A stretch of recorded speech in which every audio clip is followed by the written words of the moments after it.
Guys, it's JoINrbs here for another Long War II class review. Today I'm talking about late game gunners.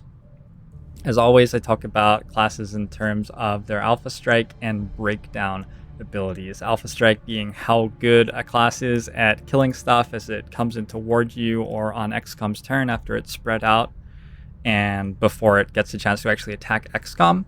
And for late game gunners, I've said that they score about a 7 out of 10 for alpha striking. They pick up some very nice damaging abilities at Gunnery Sergeant and Master Sergeant. And so that's a tick up from where they were in mid game and a significant increase from where they were in early game. And breakdown is what happens when enemies, get through XCOM's safety net and start actually getting to attack XCOM. Does the soldier perform well or does it curl up and die? And I've given gunners a 6 out of 10 for that. Area suppression goes a long way. And in general, this is just a big, tanky, dorky soldier with good damage, good cooldowns, and generally a good ability to perform in that situation. I've already spoiled the suspense because I recorded this video once and had some problems with it, so I'm re-recording it, which means that you guys get like the extra polished version of my explanations of these perks. So I hope you enjoy that. But you can already see that I picked rapid fire and combat fitness. If you remember my early and mid game reviews, I was saying that pretty much every perk on this tree is pickable. Like most of the things that the gunner's perks do are make it better at shooting a gun. And there are only so many meaningful ways that you can be better at shooting a gun. So most of the perks are pretty reasonable. It's not ridiculous to pick just about every option on this perk. On this perk tree. The ones I really don't like are Flush, Iron Curtain, Rupture I would basically never pick because I think Rapid Fire is better. But yeah, it's a very flexible perk tree. So don't feel like you have to build your soldier like this, and I certainly don't build every gunner like this. But I'm going to try to explain to you why I took Rapid Fire and Combat Fitness at Gunnery Sergeant and Master Sergeant now. So hopefully my explanations will be elucidating or at least interesting. Gunnery Sergeant perks on the gunner are actually, I think, the easiest tier to pick from on the entire tree. Rupture does a very similar thing to Rapid Fire, like a very, very similar thing. Rupture has a cooldown, and it makes your one attack deal more damage than it would otherwise. It also applies a Rupture effect, assuming that it hits, where the target will take +3 damage from all attacks in the future, which can be relevant against like a Sectopod, but isn't very relevant against most other enemies. Even in late game, most enemies you're able to kill in 2 or 3 attacks. And so you're not really getting enough attacks in to start to see the benefits of Rupture. You could combo it with a pistol using soldier perhaps, and do some fancy stuff that way. And if you're really into that, then go for it as far as I'm concerned. But in general, I think that Rapid Fire just deals a little bit more damage and it doesn't have a cooldown. And it does sort of suck that it has a -15 aim penalty because gunners don't have a great ability to overcome that. They're not a class who's going to be easily capping out aim and feeling good about giving up 15 of it. But Rapid Fire will just do better damage than a regular shot on average, and considerably so. You're not going to want to Rapid Fire like an enemy with high defense who's in heavy cover, but you're not going to want to shoot at that enemy with a gunner anyway. If you can't kill the enemy in some way, you probably want to suppress it with the gunner. And Rapid Fire is going to be very useful for shooting at mechs out in the open or things like that, which are enemies that a gunner can excel at dealing damage to. In general, like mechs and sectopods and stuff, if your soldiers with lower aim and higher base damage weapons have the chance to shoot at those, then those are probably the soldiers that you'd like to be shooting at them. So the only question left is why don't we pick Killzone here? And you can theoretically pick Killzone. I just don't think it's a very good ability. That's why I didn't pick it. I did give it a 7 out of 10 rating for alpha striking. If you can set it up, and by the time that you have gunnery sergeants, you should very easily be able to set up a kill zone. You'll have, you know, a shinobi with reliable stealth, or you'll have battle scanners or something like that to be able to see a pod patrolling toward you and set up the kill zone for when they walk into vision. It's just not hard to kill a pod when you have vision of them and they walk into you. So like that's my opinion of that. Like whatever, I don't care. All of my other soldiers could have killed them too. Killzone does not work at squad sight range if you don't have squad sight on a soldier. In vanilla XCOM 2, it was extremely powerful in Sharpshooters because it worked at squad sight range, but it isn't available on Sharpshooters in Long War 2, and the other classes who get it don't have squad sight, and so it doesn't actually work beyond visual range, which is a considerable nerf to what it did in vanilla. It also takes 2 actions to set up, which is quite a high demand on a gunner. You probably want to have full ammo when you do it, because you probably, if you're working this hard to get a kill zone off, you want to shoot more than 2 times with it, I would guess. So that means that you have to like have reloaded the turn before you actually set up the kill zone, or you have to be using an officer's charge of command or something like that. It's a lot of work to put together for a perk, which ultimately takes a soldier who doesn't have the most impressive aim in the world and lets that soldier shoot against enemies that anybody could shoot at anyway. I gave it a 3 out of 10 for breakdowns because of just how awkward it is, and I think in general this isn't a perk that you're very excited to take. If you want an effect like Killzone in Long War 2, the place to look for it is Ranger Tree Rapid Reaction. Those are the soldiers who do this well. Rapid Reaction is something that works every turn. It doesn't require 2 actions to set up, so you can reload and then go on Overwatch with Rapid Reaction. It doesn't have the constraints of being a cone-based attack. It has a, you know, it can shoot at anybody in all of your field of vision, so that's great. You can set it up with good Overwatch perks. I did take Cool Under Pressure on this tree, but Rangers are, I think, more likely to do so, and you could have taken Grazing Fire if you wanted to. You can take Ever Vigilance. You can dash and set up Rapid Reaction. There are just so many things to recommend Rapid Reaction for this effect over Killzone. So it would be very odd for me to take Killzone in a campaign. Okay, looking at Master Sergeant, we're picking between Saturation Fire, Combat Fitness, and Traverse Fire. Obviously, I took Combat Fitness here. Let's talk about Traverse Fire first. Traverse Fire lets you basically become a ranger. It lets you shoot with your first action of your turn, and then you're allowed to take another non-move action. So if you wanted to shoot and then move, you're out of luck, which means it's a little bit worse of a perk than Light 'em Up is, which is the Squatty Ranger perk. And this is a Master Sergeant perk. And it's worse than the Squatty Ranger. Anyway, but I mean, it is a powerful perk. It's nice to be able to trade an extra action per turn for another shot. And gunners, typically speaking, don't need 2 actions to do things. They can typically get by with 1 action, so they can shoot and then rapid fire, or shoot and then suppress, or shoot and Overwatch. A couple of things that make this quite weak are, 1, Rangers are not the most mobile class. They have a heavy weapon, which gives them -3 mobility, and you're typically not prioritizing like training your high mobility rookies into gunners at the start of a campaign. If you are, then like good for you. I don't know why, but congratulations. That would be very odd if I saw that happening. Like you have like a 17 mobility soldier with like 5 hit points and 65 aim, and you just like look at the classes and you're like, Assault? No. Shinobi? No. Specialist? No, that doesn't make any sense. What about a gunner?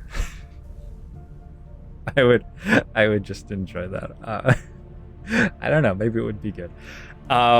So yeah, they're typically slower soldiers. They have to reload a lot because their abilities take a lot of ammo. Area suppression takes a lot of ammo. Demolition takes lots of ammo. Chain shot, cyclic fire, rapid fire. Traverse fire, it takes a lot of ammo. So they are sort of slow and they're reloading a lot, and that means that they aren't really having a ton of extra actions to turn into just a regular shot. And the regular shots aren't even that good. They have so-so aim. They're probably not going to be equipping like an aim PCS. You could do that, but I would tend to equip like a mobility PCS or a defensive PCS on my gunner, thinking that it's either going to need help keeping up with the squad on timed missions or it's going to be a reliable tank on untimed missions. So the end of the story basically is that the gunner doesn't have that much time to take an extra shot, and it's not really that exciting to, you know, take a Master Sergeant perk which lets you take an extra shot if you have a free action, because you just don't have a free action. Moving to the right tile is very valuable in this game, and so you're going to probably want to move to the right tile instead of taking this first shot with Traverse Fire. The places where Traverse Fire is good are very similar to the places where Cyclic Fire is good. When a big enemy who's easy to hit is standing in front of your gunner, you get to shoot it an extra time in a turn. You Traverse Fire and then you Rapid Fire, and hopefully it's dead. And that obviously has synergies with Shredder on the tree and stuff like that. So, you know, it's an okay perk. It's not terrible. I give it 7 out of 10 for alpha striking, 5 out of 10 for breakdowns. You can take it. I don't think it's terrible to take it at all. In fact, I think that all 3 of these Master Sergeant perks are perks you can easily take, and you can easily look at a particular gunner and see their stats and think, okay, this guy has a lot of mobility, so Traverse Fire will be, you know, have considerably less of a downside. Let's go Traverse Fire. Especially you can couple that with looking at the state of your campaign and say, like, I don't have many good sharpshooters in this campaign, I don't have any rangers, and so I don't have a good stationary base of fire. I need this gunner to help me out with that, so let's take Traverse Fire. Those would be the 2 sorts of lines of reasoning that I'd use to get to taking Traverse Fire on this Master Sergeant gunner. Saturation Fire is a very good perk. Very, very, very strong. Fires a cone. It's a medium width cone in terms of long war 2 and a very long cone in terms of long war 2. I think it goes slightly beyond visual range. I think you can like just barely hit pods who can't even see you yet with Saturation Fire. Maybe it's only exactly visual range there. Anyway, very good ability. It rolls to hit on all of the enemies in it, and it also quite reliably demolishes all of their cover. It will roll to hit before it demolishes their cover, so you're often rolling against enemies who are in cover relative to you, and because of that, you're not hitting all that often with it. But destroying all of their cover is very valuable if you have like sharpshooters backing you up to kill them, or if you have like a sting grenade to stun them so they stay in the open for another turn and your miscellaneous soldiers can peck away at them until they're dead. Saturation Fire is an ability which you can move and then use. It only takes 1 action to utilize, and that's very nice on a cone attack. And because it's such a strong alpha striking ability, you really do get to position it perfectly, because often you don't have to worry about the enemies retaliating against you because they'll all be dead. That's one of the problems I have with Iron Curtain at Staff Sergeant as a cone ability. It's not very good at alpha striking, and because of that, you sort of have to use it from cover. And because cones are so finicky in exactly how they're placed to get the most output possible, having to use them from cover sucks a little bit sometimes. But Saturation Fire is a pretty flexible ability. Very strong. You can use it as an ambush tool, and it's quite a good one.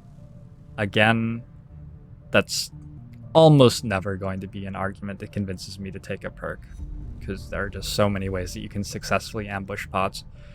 But yeah, that is a thing that you might do with it if you have it on your soldier. I would take Saturation Fire if I had a very strong base of fire. So saturation fire was going to uncover enemies, and I had a lot of soldiers who were good at killing them, standing behind the gunner. I would take saturation fire if my gunner wanted to be on sort of longer untimed missions and be able to have some really nice turns when like lots of enemies pulled all of a sudden, and we just needed something really good to use. All of a sudden, saturation fire. I would take saturation fire quite frequently on a Master Sergeant gunner. I'd take it if I didn't have cone-based attacks coming from elsewhere in a campaign, like I didn't have exosuits, if I didn't have a ton of technicals with good flamethrower perks. Lots of good reasons to take saturation fire for sure, and I gave it a 7 out of 10 for alpha striking, 6 out of 10 for breakdowns. That might be too harsh, honestly. What did I give demolition? 6/6. That's pretty harsh. It is on a long cooldown, and it is a Master Sergeant perk, so I have higher expectations for it. Maybe it could be an 8/6. I don't know. Combat fitness, I left for last. Combat fitness is very difficult to talk about and very uninteresting to talk about because it's just 5 numbers. And a pet peeve of mine about this game is how little the numbers mean. Gain 4 aim. What am I going to say to you right now that's going to make it intuitive what gaining 4 aim means? It just doesn't really mean anything. It doesn't actually mean you get an extra 4% chance to hit. It makes you slightly more likely to hit, and in some situations it makes you considerably less likely to miss. Is a different angle to think about it. 1 mobility, 2 hit points, 4 will, and 4 dodge. God.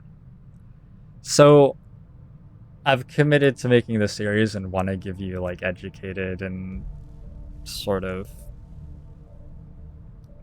well-worded, interesting explanations of what perks do, and combat fitness is a struggle for me to put into words which make it sound interesting or convey good meaning.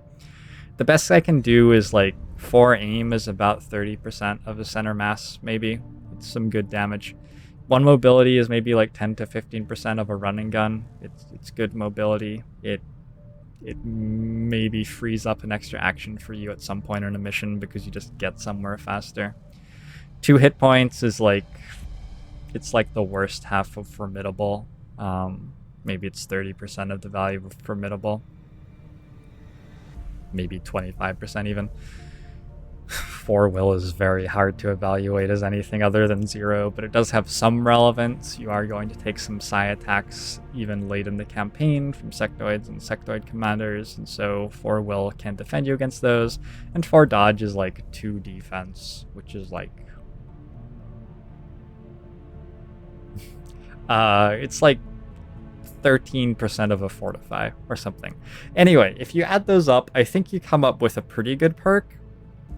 And in general, I think this perk's okay, and it does some nice things for the gunner. If you're going to bring your gunner on timed missions, guerrilla operations later on in the campaign, where your gunner needs to be keeping up and you want your gunner to be stronger in breakdowns, I think combat fitness is a pretty solid option. Especially since you're likely going to be building squads around 1 soldier deals with 1 enemy over and over again. I incendiary grenade that enemy. I shut down this enemy with haywire protocol. My assault runs up to this enemy, stuns it, and then shoots it twice in the head next turn, and it dies. In the sort of context of guerrilla operations, saturation fire is not quite as exciting. And combat fitness does some nice things for you, lets you position well for your rapid fire with your gunner, or gets you to where you need to be for demolitioning something. It helps out with your overwatch turns, which are very valuable on guerrilla operations, and traverse fire and saturation fire are not helping with your overwatch turns. Would be an interesting exercise for you to look at the perk trees and just highlight every single one which can help when you're overwatching. And basically every one of those perks is probably worth twice as much as you think it is or something, because overwatching is actually so valuable in this game. So yeah, Combat fitness is pretty solid. It's a very boring perk. It's not flashy. You don't get to press a button and then blow everything up, but it adds up to some really nice value. I gave it a 6 out of 10 for alpha striking and 9 out of 10 for breakdowns. It's not like a slam dunk amazing Master Sergeant perk. Like I said, I'd take Saturation Fire and Traverse Fire pretty regularly on a gunner. But here I picked it. This looks like a really cool gunner to bring on guerrilla operations. Nice mobility, so we're moving a lot. Very healthy. And the soldier's just good at overwatching against pods who move in and then can kill an enemy with demolition plus another soldier's help or with rapid fire, and can always tank some stuff with formidable plus combat fitness plus do 2 defensive consumables, and like brings some additive crowd control in the form of area suppression. As you get into late game, it's very nice. You have so much ability to bring more stuff on missions that it's nice to have things which add together. So burnout on technicals, which gives them a smoke cloud whenever they use their flamethrower. I think that perk is just not very exciting because you can bring a smoke grenade and do that with somebody else. It's no big deal. Your Grenadiers can bring dense smoke and they can launch the dense smoke as a free action if you want. Suppression is not something that you're going to get from elsewhere very easily, and area suppression is something that you're not going to get anywhere else at all. And so gunners always have that additive power in late game where you may be stacking a flashbang plus smoke plus an aid protocol plus a hunker plus a fortify plus tac sense plus area suppression, and all of a sudden you have 7 numbers which get put together cumulatively, reducing the enemy's chance to hit your soldier. And I mean, you can end up in situations where you don't even have to be in cover against late game enemies without even having to work that hard. So gunners are cool. They're okay. They're like the most okay class in XCOM, in my opinion. They're probably the most boring class, the most straightforward class, but also their tree is probably the most interesting in terms of how many different perks you can reasonably pick on it, because no matter what you do, you end up with basically the same soldier, honestly. We could have taken Cyclic Fire, Saturation Fire, Chain Shot, or Iron Curtain. We could have taken Mayhem, Lockdown, and Grazing Fire, and I would look at this soldier and feel like 80% of what it did in late game was the same thing. It would just do some parts of it better and some parts of it worse. So, gunners are always going to be your somewhat immobile suppression tanks with good damage in a pinch when you need it. That's going to be it for gunners. I hope you guys enjoyed the journey with me. I'll be back tomorrow with the beginnings of another class review. We'll be looking at early game something.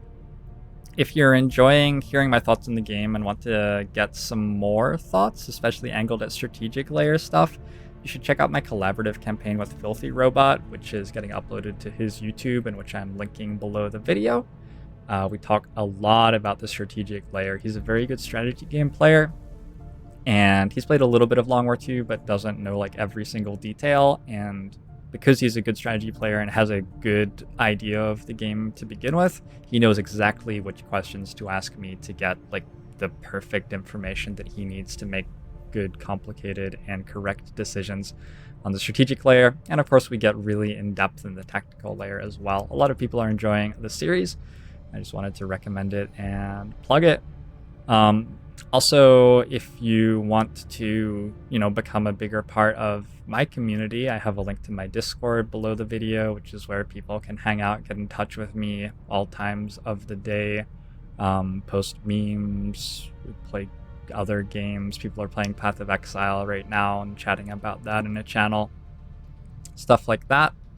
And if you want to support making more of these videos, I always love getting recommendations on stuff to cover. I'll probably do some strategic layer stuff at some point, possibly collaboratively with Filthy Robot, like 20-minute sort of guide videos like these. they turned into 25 minutes at some point. Um, and if you want to like support financially, I have a link to the Patreon, and then also my Twitch channel is there if you want to like see me live playing Long War 2. I'm there every single day, 1:30 p.m. Pacific Standard Time to 6:30 p.m. Pacific Standard Time, and you can subscribe to me there, donate, you can support through Patreon. There are tons of ways to get involved. All right, hope you guys enjoyed the review, and I'll see you tomorrow for another one.